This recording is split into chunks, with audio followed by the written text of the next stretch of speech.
And the word of Samuel came to all Israel. Now Israel went to battle against the Philistines and encamped beside Ebenezer, and the Philistines encamped in Aphek. Then the Philistines put themselves in battle array against Israel, and when they joined battle, Israel was defeated by the Philistines, who killed about 4,000 men of the army in the field. And when the people had come into the camp, the elders of Israel said, "Why has the Lord defeated us today before the Philistines? Let us bring the ark of the covenant of the Lord from Shiloh to us, that when it comes among us, it may save us from the hand of our enemies." So the people went sent to Shiloh, that they might bring from there the ark of the covenant of the Lord of hosts, and who dwells between the cherubim. And the two sons of Eli, Hophni and Phinehas, were there with the ark of the covenant of God. And when the ark of the covenant of the Lord came into the camp, all Israel shouted so loudly that the earth shook. Now when the Philistines heard the noise of the shout, they said, "What does the sound of this great shout in the camp of the Hebrews mean?" Then they understood that the ark of the Lord had come into the camp. So the Philistines were afraid, for they said, "God has come into the camp." And they said, "Woe to us, for such a thing has never happened before. Woe to us, who will deliver us from the hand of these mighty gods? These are the gods who struck the Egyptians with all the plagues in the wilderness.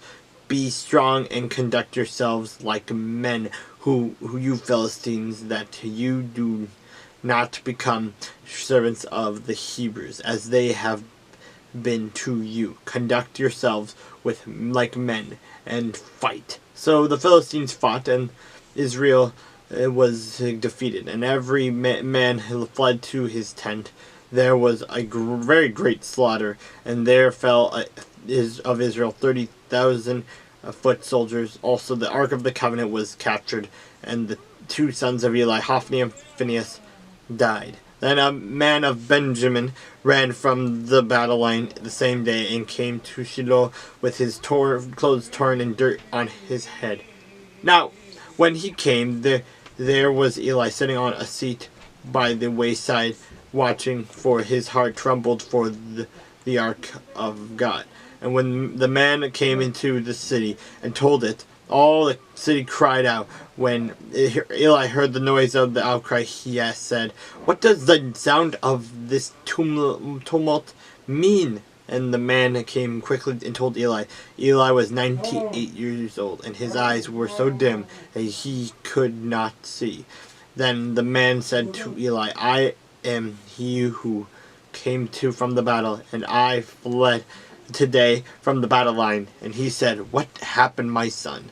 So the messenger answered and said, "Israel has fled before the Philistines, and there has been a great slaughter among the people. Also your two sons, Hophni and Phinehas, are dead, and the ark of God has been captured." Then it happened, when he made mention of the ark of God, that Eli fell off the seat backward by the side of the gate, and his neck was broke, and he died. For the man was old and heavy, and he had judged Israel 40 years. Now his daughter-in-law Phinehas' wife was with child, due to be delivered. And when she heard the news that the ark of the covenant of God was captured, and that her father-in-law and her husband were dead, she bowed herself and gave birth, and her labor pains came upon her.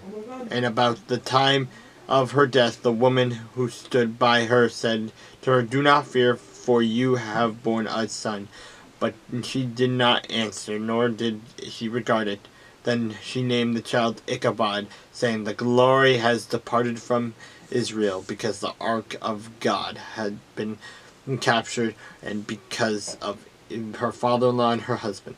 And she said, "The glory has departed from Israel, for the ark of God has been captured."